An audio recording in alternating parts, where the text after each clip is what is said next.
Hello there, it's me, Sari, here again, and I'm here on the behalf of Wild Orchid Crafts, the Wild Bunch here on YouTube. My name is Sari. I call myself the Norso Girl because I like elephants, nothing else to do with that. Well, let's see what I have done today. First off, I would like to share with you a couple of stamps and dies that I have bought from Sizzix and Tim Holtz. And they have come up with stamp and die sets that actually combine, or you can easily combine them in order to make some beautiful things with them. So in this case you've got the pine trees and the reindeer, a couple of snowflakes and everything. And when you have stamped them on a piece of paper, you can actually easily die cut them with these shapes. And you get a sort of a nice white border around them, and it's really nice and soft in its outlook. As for example, in this card here. So here's the reindeer, here are the pine trees. I'm going to show a little bit more about that card later. I have also gotten this set, and you know I did resist these sets for quite some time, but I finally caved in or gave in. Here is this retro Christmas set, and it's that wonderful Santa there, Christmas bells, some kind of an ornament there, and the Merry Christmas saying. And that is also absolutely what actually drove me to buy this one, because I really like the way it die cuts the saying there, Merry Christmas. And the font is absolutely wonderful as well, so I'm really over the moon by that one. And I also did get this one. This was actually the first that I got of these. The Snowman Blueprint.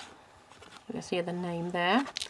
And you get the snowman, of course, and you can die cut it with that one first if you want to, or you could just skip that part and just die cut the snowman-y shape without the arms and without the outer lines.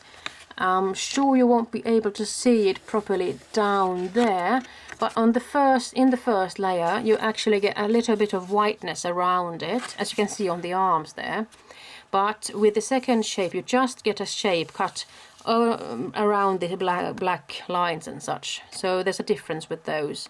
You can also die cut the hat for itself, and the something that you actually tie around your neck. I can't remember the name, I'm sorry.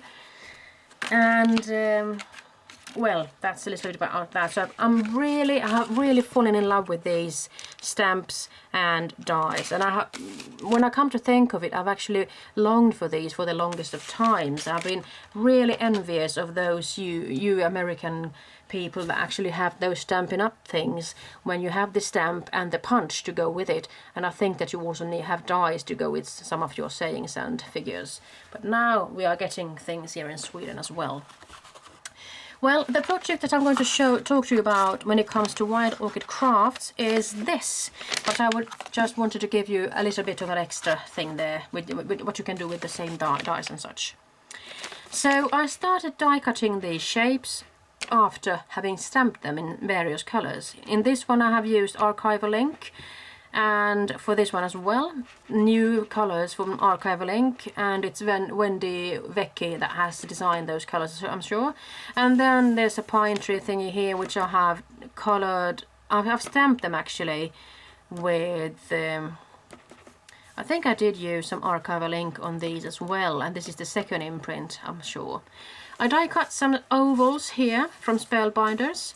This is the biggest of the regular ovals, and these two are the smallest from the grand ovals nestabilities, and it's the ovals set 1.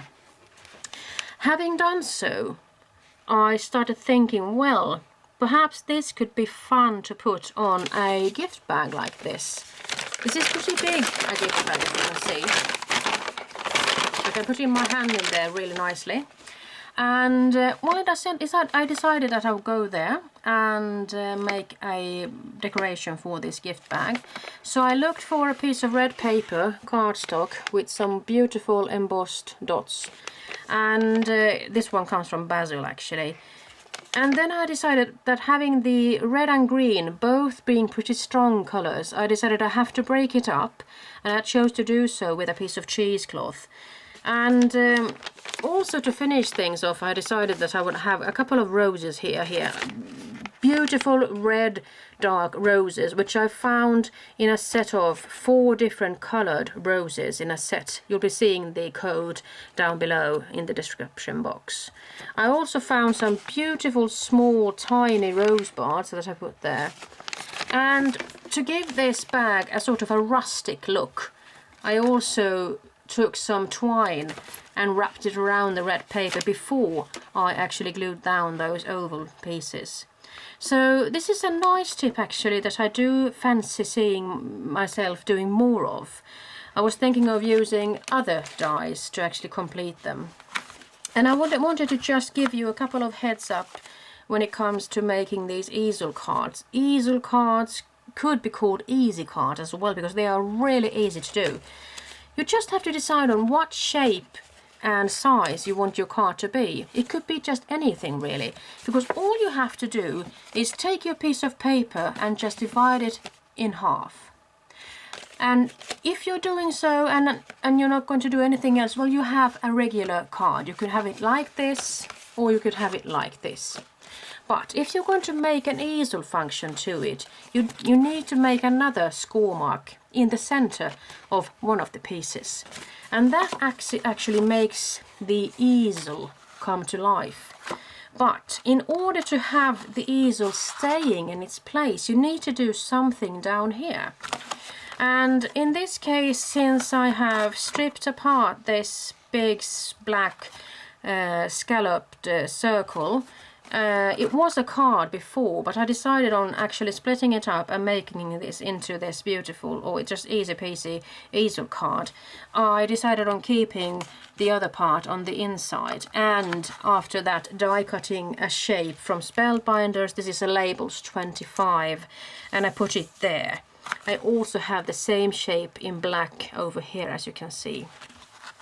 And then I put some 3D tape adhesive on the back, and just put it up so it would actually be risen up a little bit, and so it would have this closing or opening mechanism.